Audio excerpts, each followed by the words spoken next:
Hello everyone, Daniel here from the Next Issue Podcast. On today's video, I'll be doing a review for FX's new series, Shogun. Let me give you a quick synopsis of the series overall. Then we'll talk more about the specific premiere episode.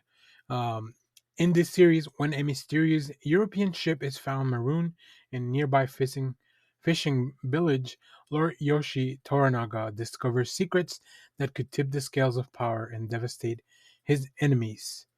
Now, season one, episode one, titled Anjin, which really cool. Like Anjin translates to pilot from Japanese, which is like that's just so like I don't know when I found that out as the dialogue went on through the episode, I was like, oh, that's so clever. Like because most of the time, the beginning of a series is just called the pilot. So really cool. In this pilot, destinies converge in Japan after a barbarian ship washes ashore in a poor fishing village.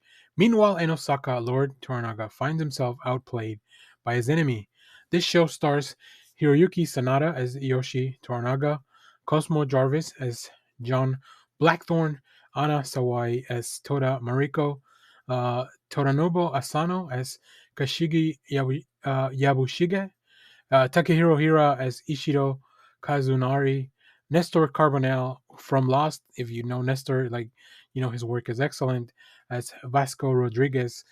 So this show is primarily in Japanese, and then the English is supposed to be Portuguese. So because the Portuguese are heavily involved in this book, um, even one of our protagonists, John Blackthorne, who is English, speaks Portuguese. I will give you, I guess, I did see that this is based. I checked out all the after, making of the show and the world of Shogun, which FX has done a fantastic job of just laying that out there. I really like it. Really helps you kind of dive deep into the lore and the world of the show. The first episode, does a lot of world building, and a lot of that does cause this um, pilot to be a little bit of slower paced, even maybe a little bit of a drag. Like the pacing drags a little bit because so much has to be established. But I think overall, it really works. Once you kind of put all the pieces together, I'm glad they released episodes one and two together. I'll talk more about that when it comes to the review for episode two. But yeah, I really enjoy this first episode. I think that the performances are really strong. Specifically, Hiroyuki Sanada is delivering like just a performance like I've never seen before. Anna Sawai as well. I really liked her in previous projects, but this one just really like they it looks like everyone just kind of came to play. I will say, Cosmo Jarvis, who is kind of the newcomer and almost our protagonist on one of our protagonists. I would say there's three protagonists here in the series, and it's the three people that I'm kind of talking about the most. He's probably I would say the weakest of the three performances, but that's only because um, Sawai and Sonata are just like really taking things to the next level. But I think his performance definitely does improve as the episode goes by. Um, the story here, and I think if you like things like Game of Thrones and things about political intrigue and power struggles, I think you'll enjoy this, right? So when the regent of the series, I believe it's called the Tokai, and please correct me in the comments if I didn't get that right because there's a lot of details to remember. But the main regent of the region kind of passes away. He makes sure that the power is split up evenly amongst the council, of which Toranaga is a part of.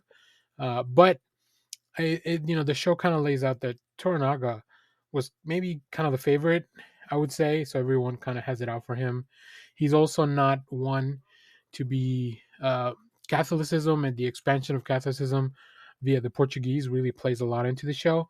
He's not one of the regions that has embraced the religion, so that also puts him at odds with both the other regions and the church. And I know this sounds like a lot, like This sounds like a lot of. It kind of sounds like it could be a slog, but it's not. Um, Also, visually, the show just looks immaculate. Like I, I didn't know what to expect going into this world. Right? I think, uh, especially because of the time era and like the aesthetic is just very interesting to look at.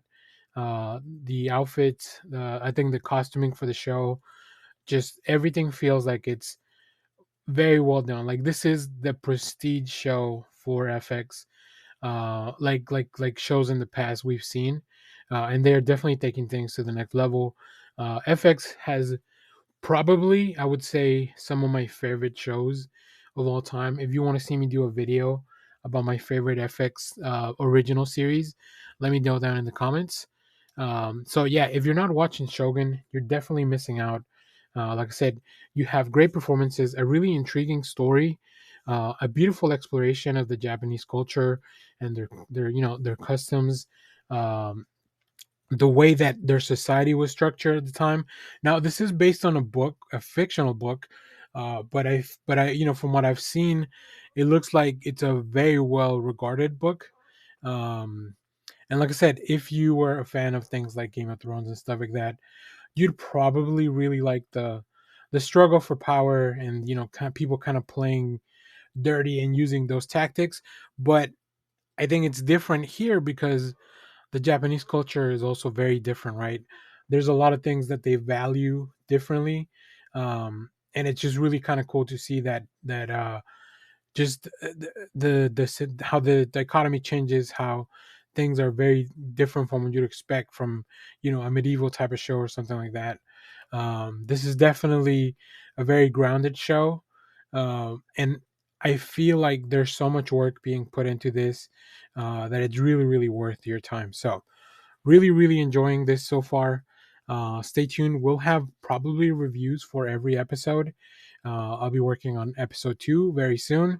I have seen both of them now, but I wanted to put this out in separate because I feel like as this goes on, I'm gonna have to keep track of a few more things. But for the pilot itself, because it's so much world building, so much setting up the pieces, I could be a little bit more vague. So I'll be doing a review for Shogun Episode 2, Servants of Two Masters.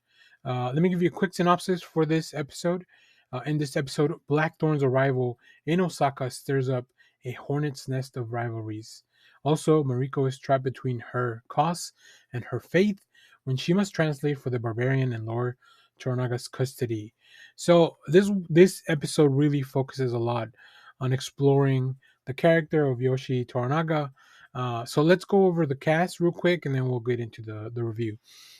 This episode stars Hiroyuki Sanada as Yoshi Toranaga, who is kind of one of our main protagonists. We also have Cosmo Jarvis as John Blackthorn, who is the barbarian, as I referred to in the synopsis. Anna Sawai as Toto Mariko, who is our translator. We'll get into a lot of the details for her as well.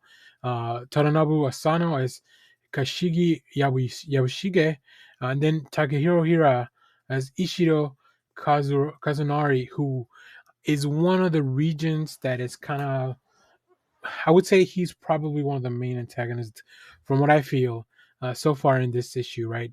Or in this episode. So the first episode gave us a lot of world building, and I think this second episode really serves as more of a let's find out and let's build up everyone's motivations. Let's build up the animosities. It also has one of my favorite scenes that I've seen on TV this year, as things kind of like unravel and unveil. So yeah, this was a great follow up to the pilot episode of this series. So if you haven't seen those, both of the episodes are a little bit over an hour, or maybe very close to it. They're like an hour and 30 on TV, but that includes commercials and all that, and also some like after credits type of like behind the scenes of the episode. So make sure to watch all that stuff. I think it's really interesting. We get a look at the upcoming season as well. So these two episodes were released in tandem. But everything after this, I believe we'll just have one a week. So stay tuned to the channel. I'll keep talking about Shogun because I think it may be my favorite show that came out in February, and we're cutting it close towards the end of the month. So, all right, so we flash back to the passing of the main ruler. We get to see how much he appreciated the the relationship that he had with Yoshi, who ends up becoming kind of one of the regents from the Council of Regents that takes a place. Um, all this while the boy grows up. This kind of leads us to a little bit of our predicament, but we do see that the previous ruler was pretty smart.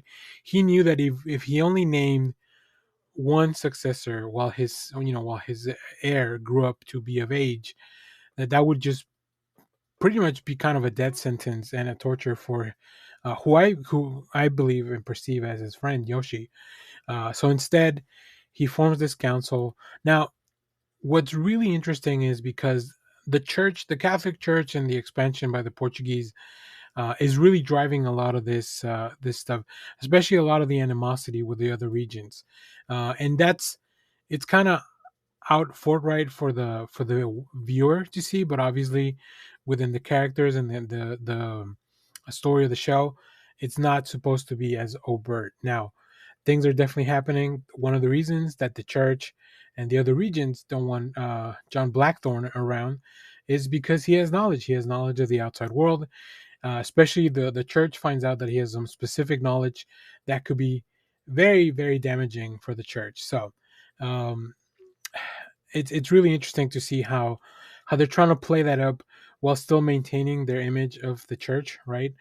Because I think a lot of their power comes from these people having been converted to Catholicism and having faith that the church is only out to do what's best for them. So there's a really cool sequence where there's a translator that comes in to kind of help Yoshi communicate with Blackthorn, and it very seamlessly transitions into them having a conversation. Right, once we establish that there's a translator there, you can just kind of keep going. I will say I don't mind reading the captions. I think that subtitles are fine. I'm not a very big fan of the aesthetic choice that they made for the subtitles. I didn't know that was just a thing from episode one, and I talked much about that during my review of episode one, but it really stood out to me in this one because we were seeing, obviously John was speaking English, which is supposed to be Portuguese, and then Yoshi was speaking Japanese that was subtitled. But yeah, the actual font choice and colors, it's not my favorite. I think I think there are better subtitles out there. I don't know. It just kind of feels a little bit out of place. That's probably my biggest complaint of the show. So that's pretty good. I think the show's really firing on all cylinders. Um, we get to see a little bit more of Mariko, her relationship with her husband, and I think that's going to come into play because of how important Mariko is to Yoshi, the lord of that castle.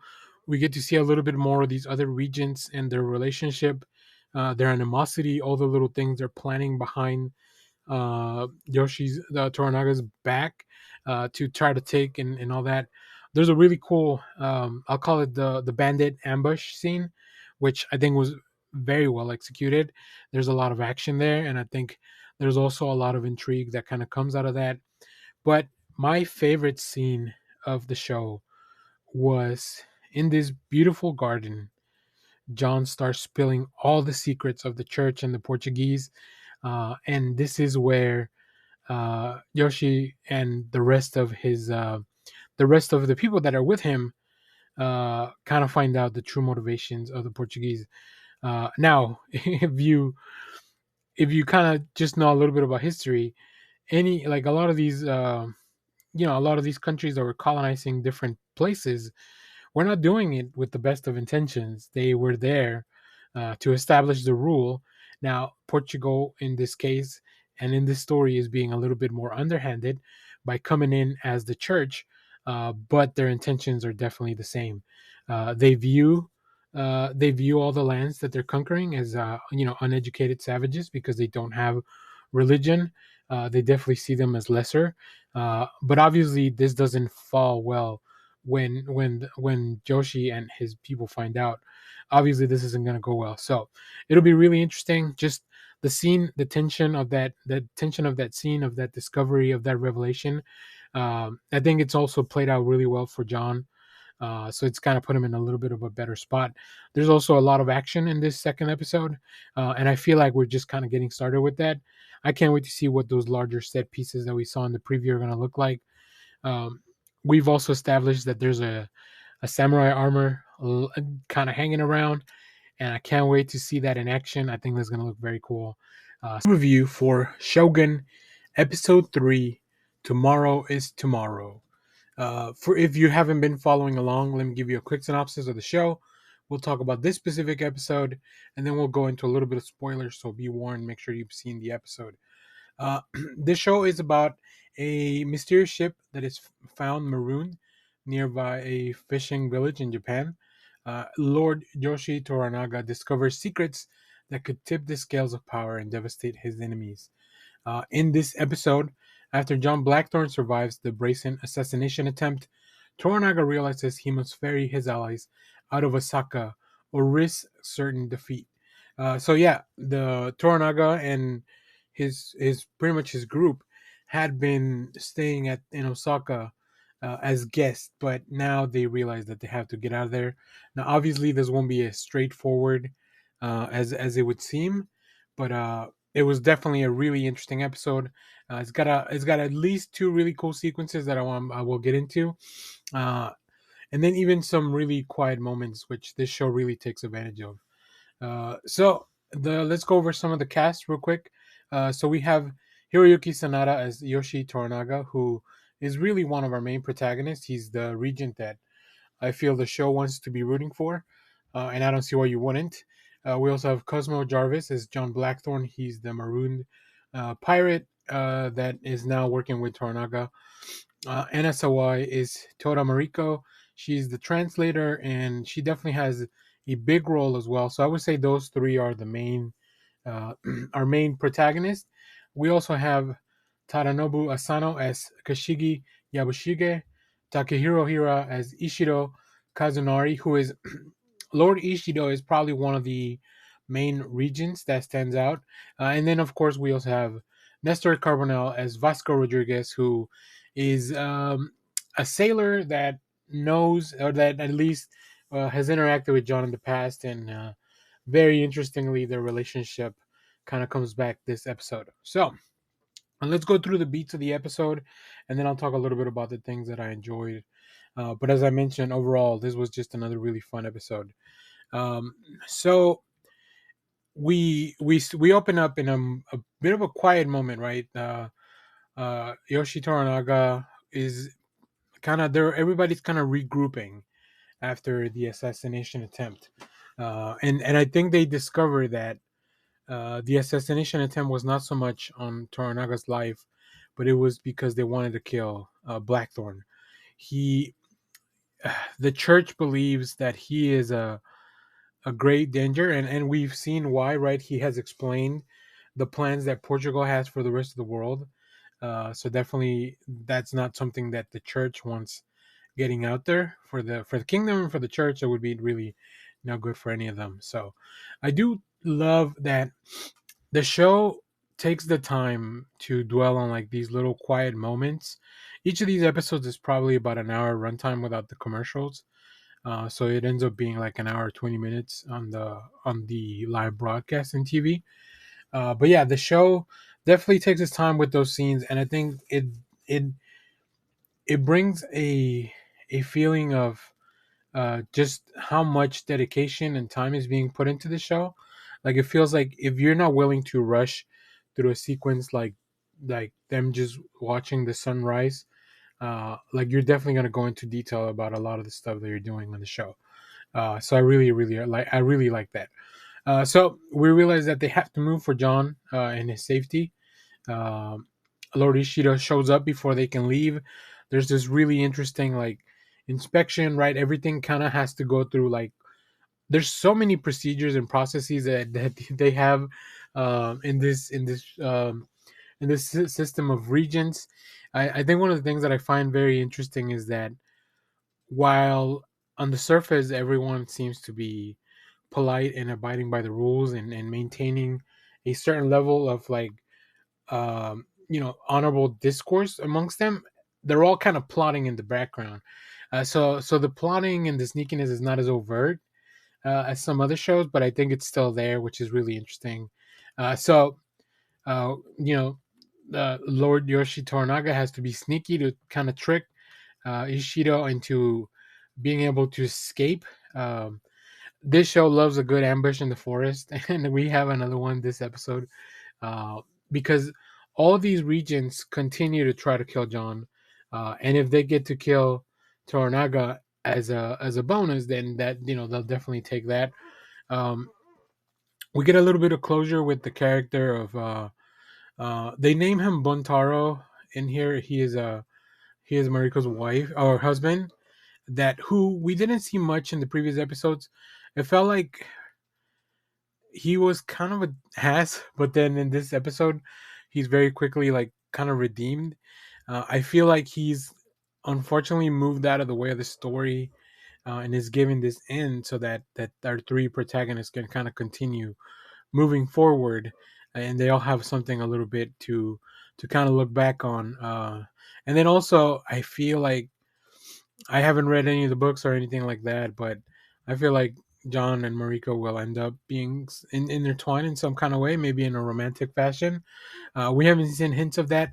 I think that it'll be an interesting exploration because I feel like that wouldn't be a common thing in just culturally to be involved with somebody. But I mean, they're spending so much time together. She's the only one he can communicate with overall. So, yeah. But yeah, big fight, big emotional scene, really cool. And then from there we get onto the boats. We see some members of the church being just like, once again, very tricky, very underhanded. They take advantage of like, I feel like nobody suspects them even more. So it's even, I think it's even worse than like all these regions being very tricky. Um, yeah, so it just underhandedness. Like it's almost as if like the polite version of all the messed up things that were happening in stories like Game of Thrones and stuff like that, where they're more overt about it. In this case, they're a little bit more underhanded about things and plotting in their schemes. That so the church is still definitely going to play a big part in this because they want to keep expanding their religion. And Toranaga is an obstacle for that because he's not one of the regions that has turned Christian. So interestingly enough, as the council has decided to impeach Toranaga, he sends a messenger resigning from the council, which by their rules means that they can't really vote because the rules specify they need to have 5 regions voting. It's a really interesting political move. Uh, so yeah, Toranaga is definitely like 5 moves ahead of everyone, which is really cool.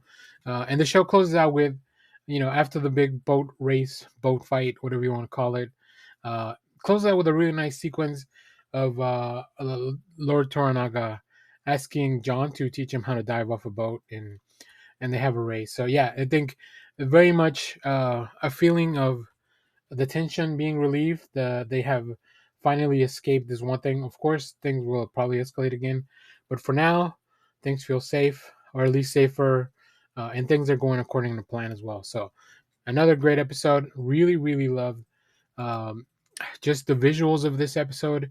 I think something that goes on, like, maybe not talked about as much, is all the costuming that goes into the show and how great it looks. I don't know exactly how authentic it would be. That's not for me to talk about, but I'm sure there's people out there that are paying attention to all those details. So I would love to hear from anyone that knows a little bit more about that and what what those outfits, what the villages, what that part of the world should look like. So for Shogun episode 4, the Eightfold Fence. Just if you're barely catching up, let me give you a quick synopsis of the show, and then we'll talk more about this specific episode. When a mysterious European ship is found marooned nearby fishing village, Lord Yoshi Toranaga discovers secrets that could tip the scales of power and devastate his enemies. In this episode, John Blackthorne and Mariko test their new alliance as they train Toranaga's gun regiment for a war. Yabushige must navigate his past promises to Ishido when an old friend comes to the village. This show stars Hiroyuki Sanada as Yoshi Toranaga, Cosmo Jarvis as John Blackthorne, Anna Sawai as Toto Mariko, Tobanado Asano as Kashigi Yabushige, Takehiro Hira as Ishido Kazunari, and Nestor Carbonell as Vasco Rodriguez. Although we don't see Vasco this episode, I don't know if we'll see him anymore going forward. That'll be interesting to see if he comes back after the events of last episode. All right. Real quick, this episode was much of a slow burn, a lot slower, a lot more. Uh, this feels like we finally got to a point where we had to let a few things simmer. We don't really see a lot of Toranaga in this episode. We see him as they arrive into the village, but then he kind of leaves somewhere else. He has his son who's in charge, and his nephew who's kind of like, the lord of the village. So um, really interesting relationships there. We'll get into that in a minute. So I'm going to go into a little bit of spoilers now to kind of go through the episode, so you've been warned. So after they all arrive in the village from the journey and the sea, um, John wishes to see his crew. So they're back to kind of where we started. He wishes to see his crew and his ship, but they won't let him. It won't be that easy. So it looks like John's been given the task to train Toranaga's men for maybe an upcoming conflict. But he really is feeling like a prisoner, specifically towards the beginning of the issue. It looks like whatever towards the beginning of the episode, it looks like whatever deal he had with Toranaga was not fully clear. So that's interesting as well. Um, Fuji, who is now assigned John's consort, stepping in because John just gets his, like, he's a hothead. There's conflict everywhere, so that was really good to see. Whenever he has any issues, like whenever John has any issues with somebody around, he has a lot of people to kind of help him out. In this case, mainly Fuji, and also Mariko, who's still running around translating for him. So John has been named Haramoto, who is, like, I guess, the person who's going to be training. I don't know the exact translation, but the context is that this is somebody that's been assigned to train, so they're a guest of the Lord, and they are to be treated well. Um, of course, John doesn't have a lot of experience when it comes to artillery fighting, or fighting with on the ground. He is a naval fighter, so he advises that he can show them naval warfare tactics, how to use the cannons, and that's kind of like really where we spend the majority of the first part of the episode, with John trying to figure out how to navigate this uneasy alliance. After that, we do see that Mariko discovers John's true orders from the book that they were given. We also see something really interesting that just kind of made me think. John experiences his first earthquake, and that was such an interesting detail to add, because I never even thought, like, there are people that have never experienced an earthquake, or been in a part of the world where they have things that happen like that. Like in Japan, earthquakes and tsunamis are very common. They even bring that up in the show, so it's really interesting. Um, Now we know that there's a spy in the village who we are still trying to suss out, and I think this episode gives us a little bit of a few possibilities. We have Kiku, who is the nephew's wife, I guess, kind of girlfriend. I don't really know their relationship, but they were definitely having sexy time in this episode. Um, so yeah, if Kiku is the mole, no wonder nephew hasn't found her. So he's distracted by other things. We do see that Ishida's men show up. This is where we see that one of them is Yabushige's friend, or old acquaintance. And this is where I was also wondering, like, is Yabushige acting shady because he's stuck between a rock and a hard place, right? If he goes back to Osaka, they'll kill him, or he'll be asked to kill himself, or does he stay here and also, because he's being loyal to Toranaga? Interesting stuff. Like, I think um what's his name? Tadanobu Asano does a really good job of kind of like playing that line as this character where you don't really know where the alliances really lie. But I think this brings up a really interesting thing that happens towards the end of the episode.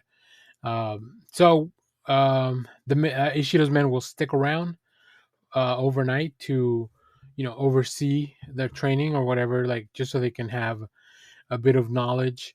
I don't really know what Yabushiga's playing at here. We do have a really touching scene between John and Fuji, where they exchange gifts. John gives Fuji one of his guns. She, in return, asks him to carry around her family swords. We learn a little bit about Fuji and how her family was killed at the beginning to kind of stop a war from happening. There's a lot of plotting in different levels, like, the nephew's plotting. Nagakato, who is Yoshi's son, he's also plotting. Of course, we have Yabushige. Um, we have a really touching scene as well between Mariko and John, where they kind of exchange a little bit of history. John tells her about London and all that. So it was almost as if I would feel like it's the equivalent of what would be a like a first date back then, which is interesting because I don't really know where the relationship's going with them. Uh, there's also some sexy time for John, which, even though he had denied that he's like, I don't need to pillow anyone, as they call it. And then in the last scene, we we think that they're about to give a demonstration to Ishido's men, and instead, uh, Nagakato, who is Yoshi's son, he hid cannons and killed Ishido's men. And Mariko mentioned, like, this is kicking off a war. Like, a war has been officially started. So this episode leaves you on a big high. The previews for next episode look chilling and really cool and amazing, and I can't wait. This show continues to kick ass. It's just a really fun time of television. So quite enjoying this. So today's video, I'll be doing a review for Shogun Episode 5, Broken to the Fist. In this episode, we see Blackthorn and Mariko struggle to contain the secret that could get them both killed. Also, Yabushige searches for the spy who has betrayed his intentions with Lord Toranaga. This show stars Hiroki Sanada as Yoshi Toranaga, Cosmo Jarvis as John Blackthorn, Anna Sawai as Toda Mariko, Toranuba Asano as Kashigi Yabushige, Takahiro Hira as Ichido Kazunari, and that's pretty much for the cast for today's episode. This was a really good one. I have a lot of notes. There's a lot of stuff that happened. I will give a content warning for domestic violence in this episode. So keep that in mind going forward. But I think a show like this, you would expect something like that, really. All right, let's get into it. This episode was really good. Before I get into spoilers, let me tell you, this show just really continues to weave and bob in ways that I'm not really expecting. Like, I don't. It's incredible to see. I'm really enjoying, like, all the surprises, all the additional layers. Right, we have the interpersonal stuff with the characters, specifically between the relationship between John and Mariko, and also John and Lord Toranaga. Right, they are all kind of like, it's like it's they're not really friends, they're not really allies, they're all just kind of get their own way and trying to make it out the best they can, especially, Yoshi Toranaga fighting against all the other regents who have been plotting now. Things are going to escalate on that front for sure, so let's get into it. We get to see Lord Toranaga return to the village with his army, and also Mariko's husband Bontaro who we thought would have probably died after being left back in Osaka, right, against like all those people. Somehow he made it alive, and he's back. Obviously, this complicates things between John and Mariko. The regents continue to plot against Yoshi, and they must find a new replacement now. Since he has left the council with a vacant spot, they can't really move forward.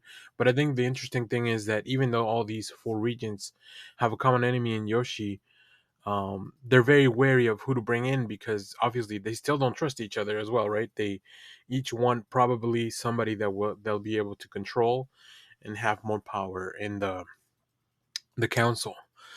We also realize that Ishido finds out about Josen's death from yesterday's or from last episode's big battle at the end. That there's a lot of plotting in the village against everyone. Like Toranaga has his own plans. Yabushige has his own plans. His son, his nephew, like everybody's kind of involved. Um, Also, Mariko has to reconcile with her husband and his return from the dead, I guess, right? Um, which is wild. Toranaga, I don't know if he probably does this a lot on purpose because he wants to see how people will react, but he makes them live together, which is crazy. Like everybody's living at John's house, who he's the Hamtaro, so he has his own house. So technically, he kind of lords over that house. That'll come into play. Um, but yeah, Buntaro and John have a drinking contest, which they both get stupid drunk and do stupid things. There's so much tension in this scene. Like Buntaro obviously knows that he has to, I guess, abide by the rules of conduct, but still, like, and he doesn't like him. He doesn't like John at all. They keep calling him a savage and a barbarian. So like, that'll tell you everything you need to know. There's so much tension. There's a scene where Buntaro shoots two arrows right in front of Mariko's face, like, and she doesn't move at all. John's obviously worried about that. She's gonna get. It is crazy because he's drunk. Obviously, he could miss at any point. Yeah, just then the next scene is where we hear Buntaro assaulting his wife, um, because of everything that just happened, right? And he just takes it out on her because obviously he can't take it out on John. He's the lord of the house. And then he goes out and apologizes to John, but John doesn't. They just John doesn't understand. And a big theme of this episode is that John doesn't understand their customs and the reasons why they do some of the things they do. Um, in the meanwhile, Yoshi's spy is revealed to the viewer, but not to everyone else. He actually has one of his samurai infiltrated as a village elder, so that's really interesting. And he tasks him with finding another spy for them to present to Yabushige. At the beginning of the episode, John was given a bird by Toranaga, and I don't know what John was trying to do. He was just letting it there hanging. I guess he was gonna maybe cook it in some way. I don't know. He left it hanging. It was rotting, which obviously the people of the village, and including the people of the house, did not understand. After the incidents of that night, Mariko refuses to talk to John anymore. She says that the only words that they'll exchange will be words that are not meant from each other, right? So anything, she won't be able to say anything. Um, or she won't say anything on behalf of herself. She'll just translate as going forward. So this is the part that gets really messed up. Like earlier, we met a gardener named Ujiro who was skilled because that pheasant that was hung was taken down. Now, John had jokingly said, maybe not jokingly, but just because of his broken Japanese, he said, "If you touch the bird, you'll die." Like, because he wanted people to stay away from it. I said, I don't fully understand what he was trying to do with the bird, just letting it hang there. I don't know if it was he was gonna prepare. He's been preparing some like meals from England, so I don't know if that letting a bird decompose is part of preparation for a meal or whatever. Maybe it was just a test. I don't really know. But this is the part where John doesn't like. Once again, it comes to the front that John doesn't understand their culture. Um, he goes up to Lord Toranaga to talk to him about this, but he doesn't care about this minutia, right?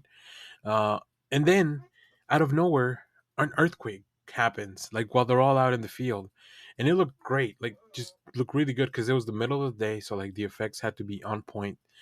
Um, and Lord Toranaga falls, like the earthquake kind of swallows him up. And obviously everybody goes to look for him. He loses his swords, and John gives the swords that Fuji had given him. I think that's to kind of honor him because he found out this episode that those swords really have no value. That they were kind of like stolen anyway. So giving it over to Fuji, like giving it over to Lord Toranaga, probably will bring honor to Fuji and kind of restore some of that. Um, but then we also see the aftermath of the earthquake, which causes immeasurable damage to the village. And then Yoshi plants a spy to be discovered, which was blamed on this gardener that was killed earlier. So, like, I, it almost makes me wonder if Lord Toranaga was playing that, like, so many steps ahead. Like, I'm gonna need a patsy, so I'm gonna let John do some crazy shit. I don't know. I don't know. And then to close out the episode, like after all this has happened, and you think like there it can't get any crazier, Lady Yoshiba returns back to Osaka and with the regents, and this is her moment to consolidate power. She now will be taking on the reins, and she's done playing nice with Yoshi. So I think the next episode things are going to escalate very quickly. So, great. On today's video, I'll be doing a review for Shogun Episode 6, Ladies of the Willow World. In this episode, Lady Ochiba returns to Osaka in order to accelerate the regent's campaign against Toranaga. Meanwhile, in Ajiro, Toranaga tests Mariko's loyalty to his cause. So this episode definitely, as the title suggests, focuses on all the ladies that are part of this show.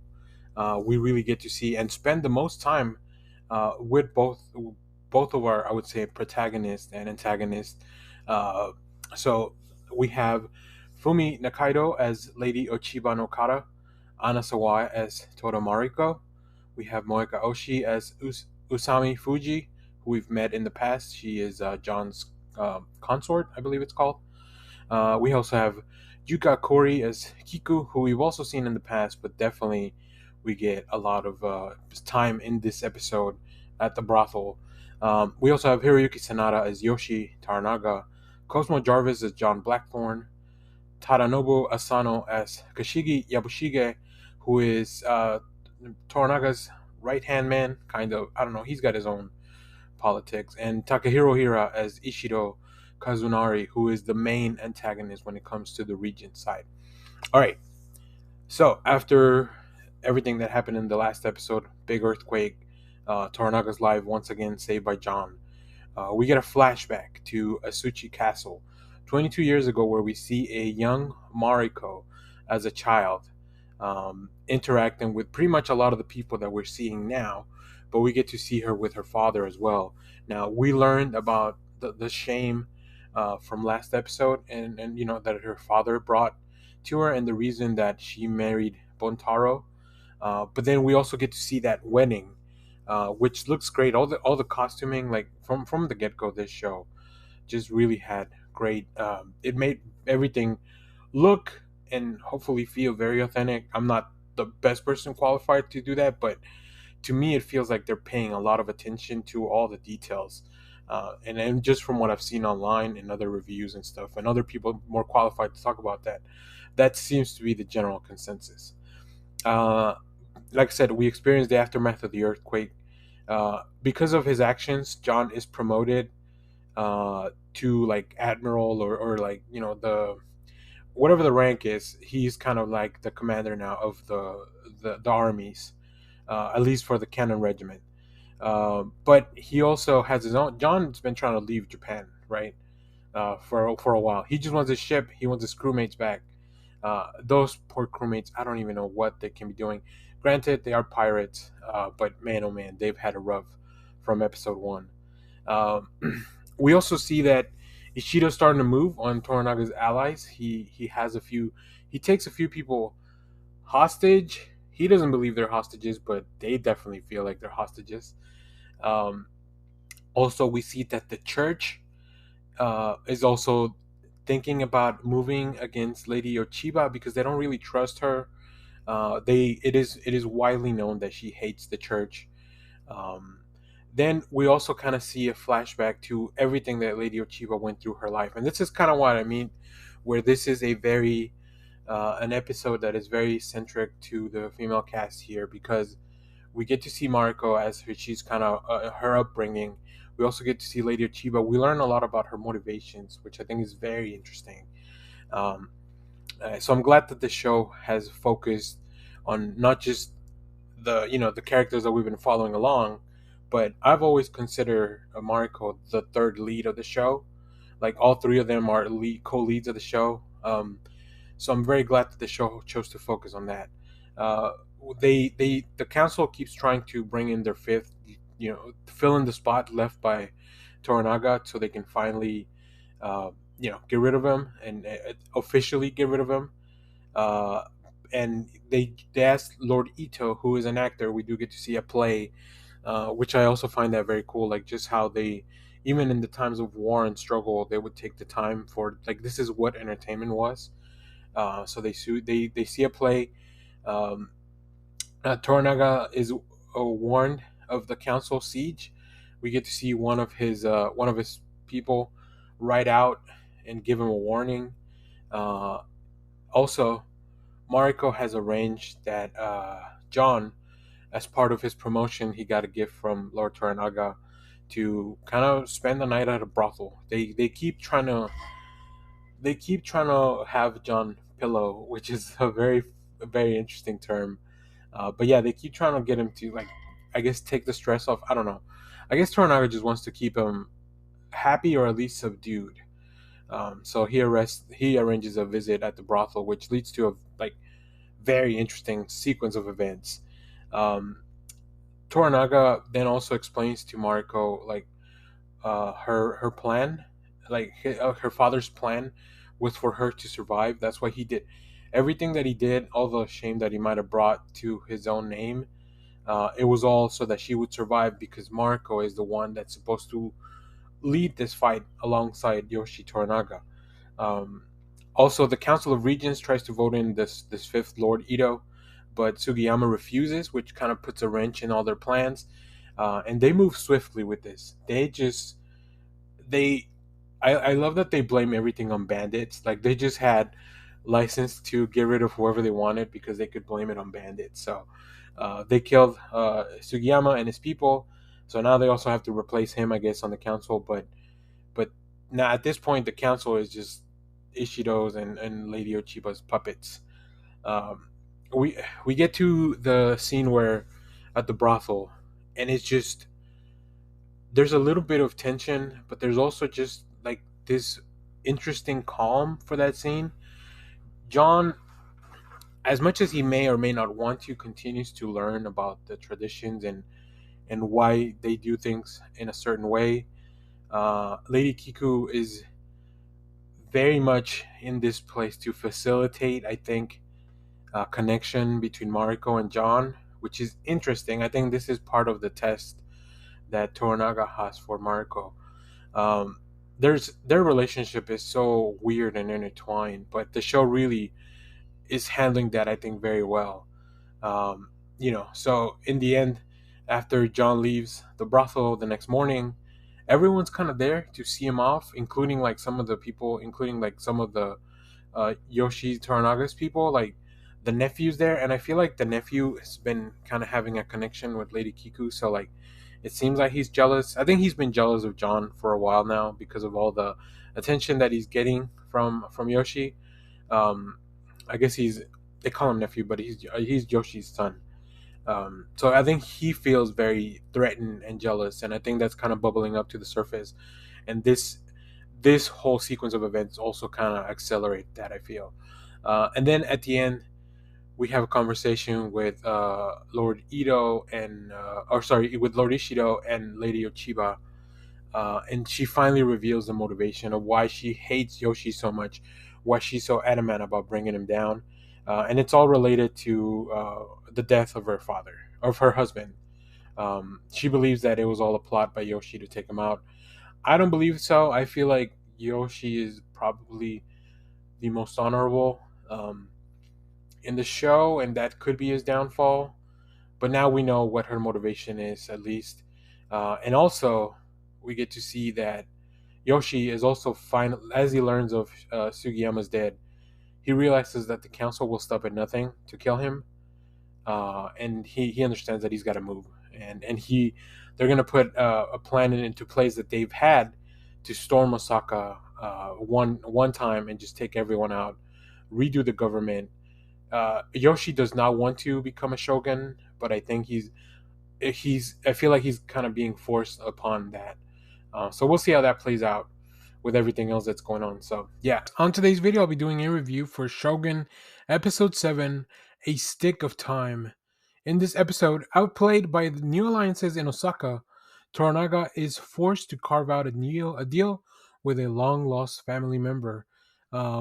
As always, there will be spoilers in the review, so please go watch the episode before we talk about it. Let's go over the cast here. Of course, we have Hiroyuki Sanada as Yoshi Toranaga. We have Anasawa as Toto Mariko. We also have Cosmo Jarvis as John Blackthorne. Fumi Nakaido as Lady Ochiba Nokata, who's really not a big part of this episode. We also have Moeka Hoshi as Usami Fuji. We have Yuka Kuri as Lady Kiku. Tadanobu Asano as Kashigi Yabushige, who's one of Yoshi's lieutenants. Takahiro Hira as Ishiro Kazanori, and introducing Eita Okuno as Zaeki Nobutatsu, who is Toranaga's half sibling. What a fantastic episode! This is man. Last week's episode was really good. This week's episode was really good. I wouldn't know. They're probably like two of my favorite episodes of the season so far. So let's kind of talk about what happened, and I'll talk more about this episode. We begin with a flashback to Toranaga's first battle when he was young. According to the show, about 12 years old, when he commanded his first army to win a battle. Interestingly enough, like it is a tale that kind of keeps coming back recurringly throughout the episode. And then we flash forward to present day. Toranaga and his army go meet his half brother Saeki, uh, who makes a really grand entrance. Right, obviously full of tension. It seems like they haven't really talked to each other for a while, but in the end, everything seems friendly. So they kind of go back, and Toranaga has a big ask of his half brother, and I think that will definitely come up. So we'll talk about that in a minute. We also followed John, who's really anxious about his role. I think Jarvis plays this really well because he is definitely. It's like he's trapped in a cage that only appears to be like freedom, but it's really not. Um, then also we see that Fuji is visited by. She calls him grandfather, but I think that maybe her late husband's dad instead. I don't know. It wasn't very clear to me, unfortunately. Um, we have this really, really like probably the best scene of or the best sequence of the episode is this dinner scene. Once again, during food exchanges, how the tensions can rise and things can really escalate. Uh, you know, uh, Saeki is telling tales of when Yoshi was young. We revisit that scene from earlier in the episode, but then he also bring up a story that would be pretty embarrassing, and that's kind of where things take a turn. Like even the whole tone of the episode really shifts because up to this point we figure that his brother's going to help him out, right? He's kind of in a tough spot. Uh, but no, that's not the case. I really felt like that was a point. Like when he started talking about the second story that's really embarrassing and pretty much disrespecting Toranaga, that's when I knew that there was something else. There was some betrayal coming. I even wrote it in big letters in my notes. Betrayal. So it looks like Saeki received another offer. Ishido appointed Saeki to the council of the regents, and also he sent a letter for Toranaga's son to pretty much kill himself for his crimes in the earlier battle. Um, the lady of I don't remember her name, but the lady that runs the brothel, She asked for Toranaga's time. She makes the proposal, and I think she's going to become an intricate piece of what's going to happen going forward.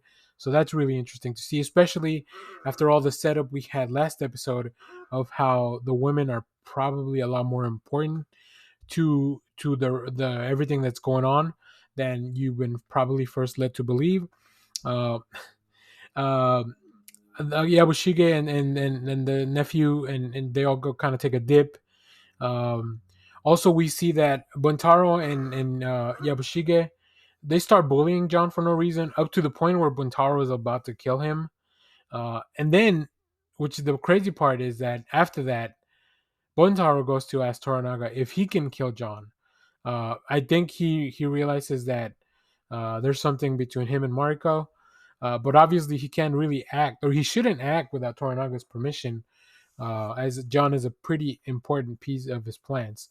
Um, but Mariko at this point is confronted by Toranaga about her priorities, right? Is she really willing to take the mission, to take the fight? That's why she's doing that's why Toranaga has her doing everything that she's doing, because she sees her as an ally. But here she kind of he kind of doubts that her resolve is as strong as we might have believed. Um, Toranaga keeps thinking about his original battle, which is, like I said, very interesting that we kind of keep going back to that. We discover that uh, when he when that battle, the general who lost asked him to be a second when he's committing the seppuku to kill himself, and of course he was a boy of 12. There's no way he got that head off in one swing. They comment that it took 9 blows for him to finally, like, his head to come off, um, which is again interesting because his brother earlier mentioned that there are stories that become legacy and there are stories that are just myth. So we know that this, the myth of the boy warlord of Toranaga has followed him around probably most of his life. But there are a few who know what really happened there. Uh, Lady Kiku is with Saiki at the moment. She was kind of commissioned for the whole week to spend time with him. But this is when Yoshi's son strikes. It's really interesting because they built up this really high point of tension. Like, is this going to be the thing that saves Toranaga? And then just very suddenly, Yoshi's son trips on a rock, falls, and just hit his head and dies. And it's like, that's one of those moments that you're like, what the fuck did I just watch? But even then, like, it was a really beautifully framed shot at the end as the camera's kind of panning out, and you see that maybe Toranaga doesn't really have anything that's going to help him out of this mess. So we'll see. I also noted that there was a lot of rain throughout the episode. I think obviously not only does that set the mood, but also kind of serves as a little bit of foreshadowing as to how the tide has really turned on the battle. That Toranaga doesn't really have, it's not very clear, right? Because with the rain comes that mist that comes out of the lake, so it's not very clear where his future lies. So I thought that was a really cool addition to it, and I bet it's kind of it's a pain. It's got to be a pain in the ass to shoot in the rain. So very interesting. There was a lot of scenes where you could tell that the characters are supposed to be cold. You see the breath coming out of their mouths. You see them struggling in the rain. One of the reasons Saike almost died was because he tripped over his own robe because of the rain, and then once again also Yoshi's-san also tripped on a rock because it was slippery because of the rain. So interestingly, how nature has really screwed over Toranaga and his forces in the past few episodes. First we had that earthquake, now we have the rain that's kind of messing things up for him. So I don't know. Let me know what you thought about this episode. Doing a review for Shogun episode 8, The Abyss of Life. We're going to get into spoilers, so make sure you've seen the episode. This was probably one of the best. It definitely has at least one of the best scenes of the season by far. We'll get into it. In this episode, Toranaga's defeated clan moves to Edo, and then John must decide who he will fight for. This show stars, of course, Hiroyuki Sanada as Yoshi Toranaga, Fumi Nakaido as Lady Ochiba no Kara, Anna Sawai as Tora Mariko, Moeki Oshii as Usami Fuji, Yuka Kori as Lady Kiku. We also have Cosmo Jarvis as John Blackthorn, Tadanobu Asano as Kashigi Yabushige. He's kind of the right hand man of Toranaga, very important for this episode. We also have Takahiro Hira as Ishiro Kazunari, and also introduced in the last episode, Eita Okuno as Saiki Nobatutsu, who is Toranaga's half brother, who ended up betraying him in the last episode. So, like I said, let's get into this one because boy, oh boy, a lot happened on this one.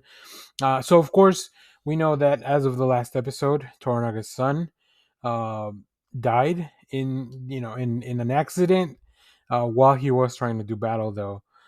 So we are now on the way to Edo. Toranaga is allowed 49 days to mourn his son's death.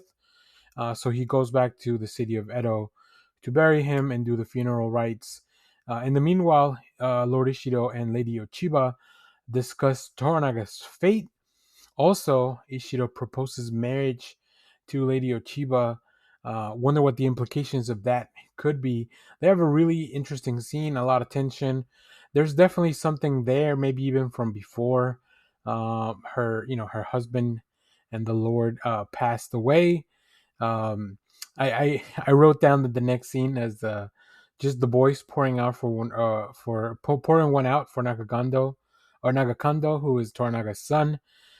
So they speak of him, but also this gives them a chance to think about everything that Toranaga is doing. Toranaga has been ill since they started their journey, or at least it seems that way. It's hard to tell when Yoshi is either doing trickery or like when he's being upfront about stuff. Um, so Toranaga misses the funeral for his son. So like I said, I don't know if he's playing up to the role of the sickness that's kind of making him appear weak in front of his people. But it's interesting for sure. They definitely did not. His people were not pleased. His advisors were not pleased that he missed the funeral. Um, John runs into the priest that we've met before.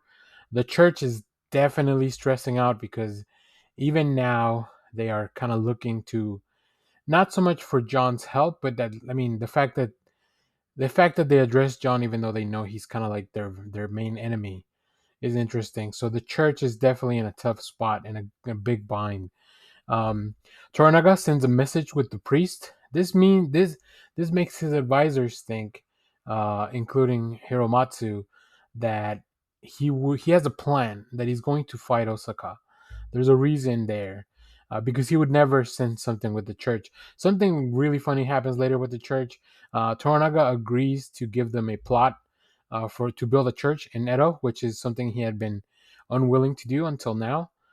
We also have a scene of Bontaro and Mariko having a heart to heart, just talking about their relationship, Mariko's relationship with John, and really everything that's going on.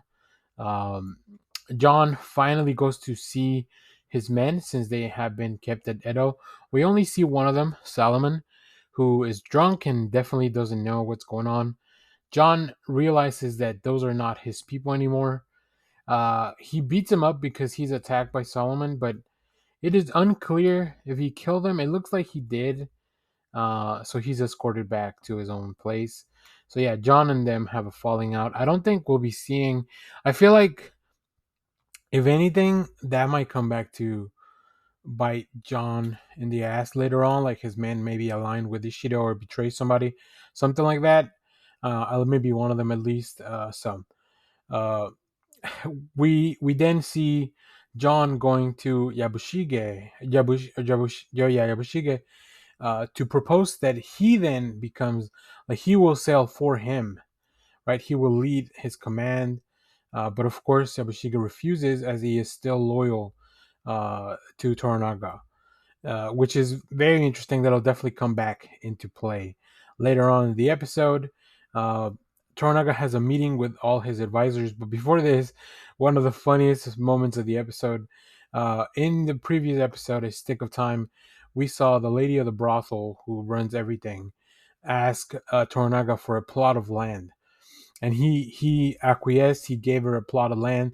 They're checking it out, and then it shows up to the church. The church people show up to check out their plot of land, And when the priest asks, "Who is that?" they're like, "Oh, that's your neighbors." They they run a brothel, or I think they call them consorts, something like that. So, but obviously the priest is not happy about that. So, I like that Toranaga's having a little bit of a laugh at the expense of the church. That's pretty good. That dude is always thinking ahead.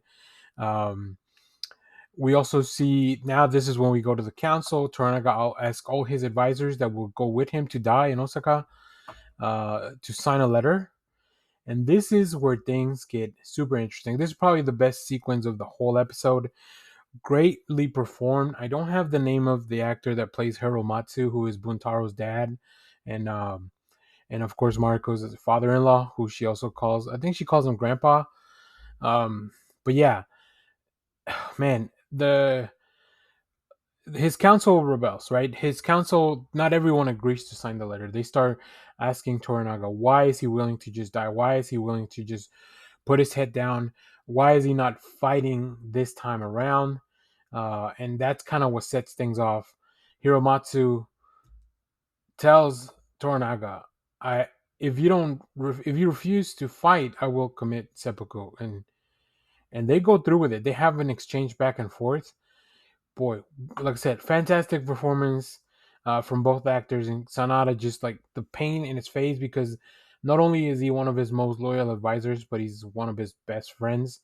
And then Hiromatsu asks Buntaro to second him. So that means that, while one of them, while he stabs his stomach and cuts himself open, Buntaro then cuts off his head, and they go through with it. Toranaga is not willing to fight. He's not willing to rebel. It was intense. It was some of the most intense stuff I've seen in the season. It was greatly performed, though, just fantastic.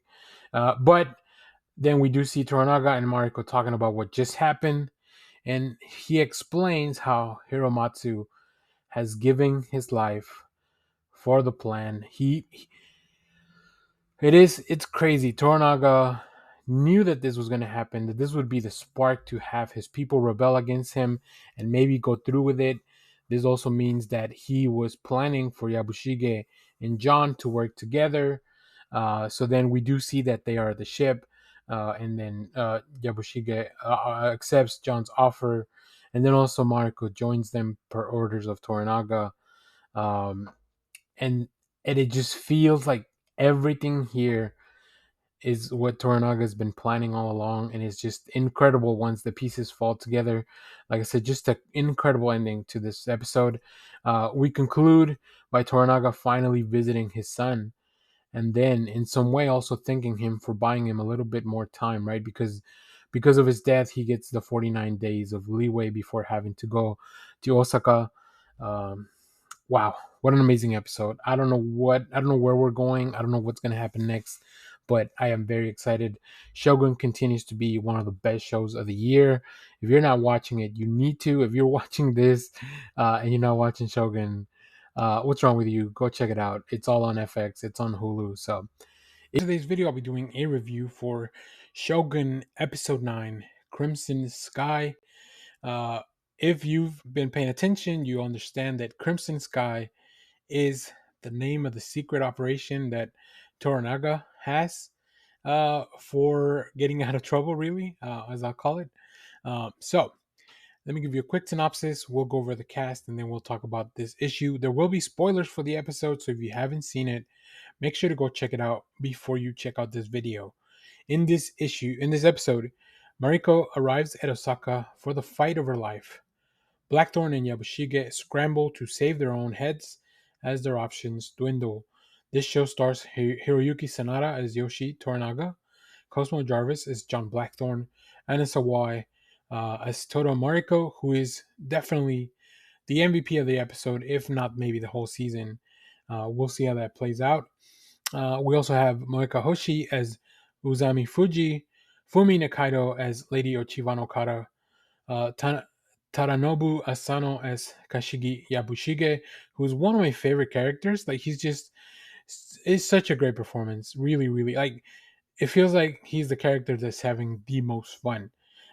We also have Takahiro Ira as Lord Ishido Kazunari, who's kind of our main antagonist, along with Lady Ochiba. So I'm gonna get into spoilers. If you haven't seen the episode, go back and check it out. It is probably the best one of the season, and I really thought that the last one was the best one of the season. So these just keep getting better and better as the season builds on. So in this episode, we get to see a little bit of Mariko's origin as she was kind of found by the church. We get to understand where her religious beliefs come from, especially in a life that she, in the type of life that she had growing up in the nobility, how she came to be part and a devout person in the church. We also see that John and Yabushige and company, including Mariko, are finally sailing to Osaka. uh, we realize that now the church is also aware of the arrival of John. And in that scene, we have this really cool tracking shot that it's following the priest and I guess is the cardinal, whatever he might be. They're kind of walking around, going up the stairs. They end up in this balcony, and the shot just kind of dissolves into like this aerial drone shot that looks really really cool. I don't know how you do that type of transition, but it looked amazing. I thought it was just such a well played out and a planned out scene. That's just the caliber of the quality of the show. It is incredible. We also get to see that Yabushige and John have a meeting with Ishido once they get to Osaka. But after Ishido turns down Yabushige's offer of not only he would work for him, but also he would come in with John and be part of his, I guess, part of his crew now, as you want to call it. After they're turned down, Mariko then enters for a discussion, and it looks like this was really Toranaga's play, right? Because of Mariko's nobility. Um, she is put in a very difficult position where she has strict orders from Lord Toranaga that she must leave next day with his family. But Ishido has all these noble families in his castle as hostages. Like they can't really, they're told that they can freely move around, leave and whatever the case may be. But there's actually a lot of rules, and that kind of comes into play. So um, we have probably one of the coolest conversations. Just like it feels like a duel of words, and let me tell you, Mariko is a skilled fighter when it comes to words, as we've seen throughout the show. We also see that Mariko has a son. I didn't. I don't even know that if they never mentioned that or if I was just not aware that she has a son. But we do get to meet him. They have a really interesting conversation as well. The son seems to be a lot more devout to the church and a little bit more oblivious as to everything that's going on outside of the castle. So he's very sharp and very rough with the conversation with Marco. Um, we get to see now in the next day as everyone comes out to see what's going to happen with Mariko and as she leaves with Toranaga's family. And they, as they try to leave, of course, the guards stop them because everyone that leaves should have a pass or a permit, whatever they want to call it. And Mariko delivers one of the coolest lines that I've ever heard in anything. She just says, "You leave me no choice. Please kill him," as she tells one of her guards to remove the guard that's stopping them, right? So this is when the fight breaks out. After failing to, which we have, it turns into a really cool fight, not only with the guards, but then also Mariko herself. And then everyone just kind of watching, all the other lords and the noble families watching what's happening. This was really Toranaga's plan to have the blindfold removed from the nobility to understand that Ishido actually has everyone there as a hostage. Really, really, like just beautifully executed. So after failing to leave, Mariko proclaims that because she has failed to follow her orders from Lord Toranaga, she will take her life at sunset.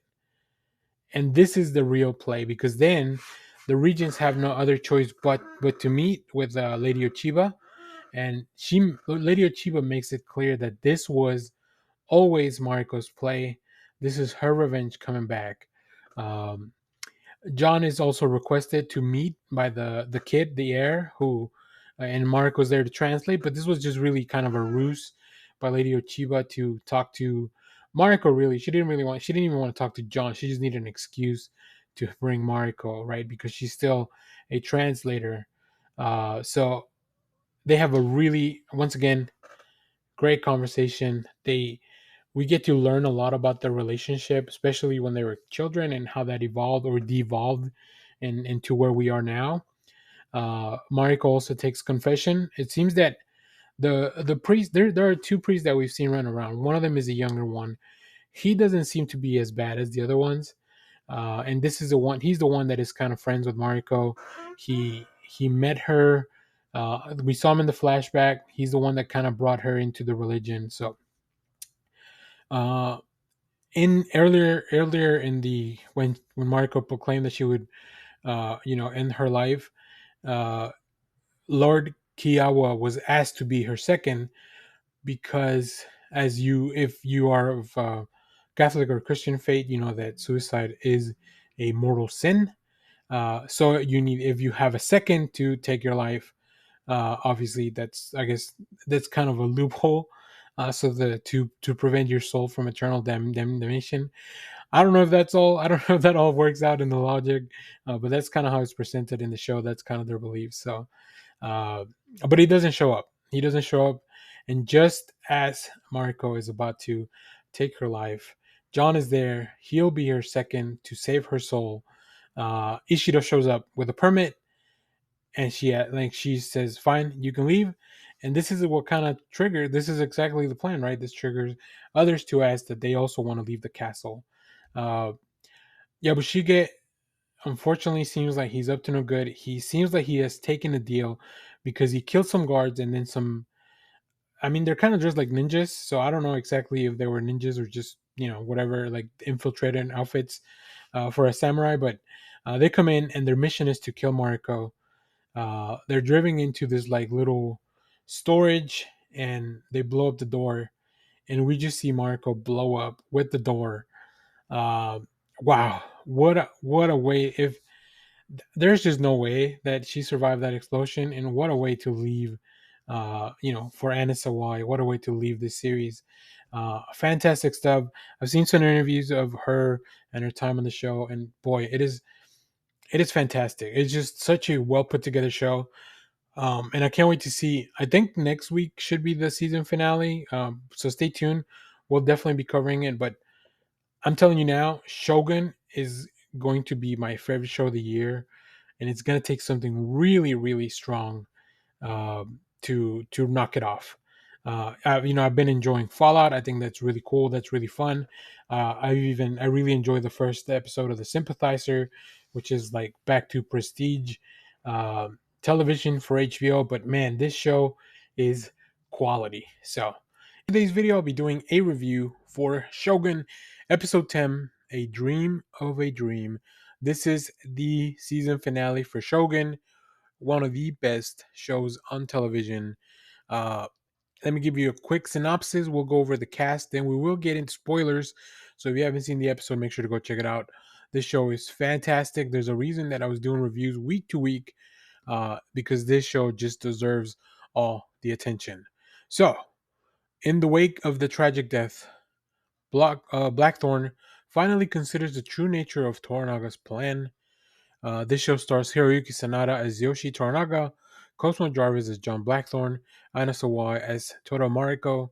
We also have Fumi Nikaido as Lady Ochiba Nokara, Tadanobu Asano as Kashigi Yabushige, and Takehiro Hira as Ishido Kasunari, who is our main antagonist. Wow, what a way to go out on like a super high for this episode. I will say I think it subverts a little bit of my expectations because I would have thought that we would have ended up in some kind of like gigantic epic battle. But the show, of course, chooses to do something very different. We'll talk about it. So, we start with John being smuggled out of Osaka, and he turns out to have been kept alive by the church, who made a deal with Mariko before she passed, and also with we discover later Lord Toranaga, right? So he is to be brought back to Toranaga and the village, and just everyone is going back. Yabushige, even after the betrayal, we do see before they go back, we see the council arguing about, first of all, the noble families not feeling safe in the castle, the noble families being felt like they were kept hostage in the castle.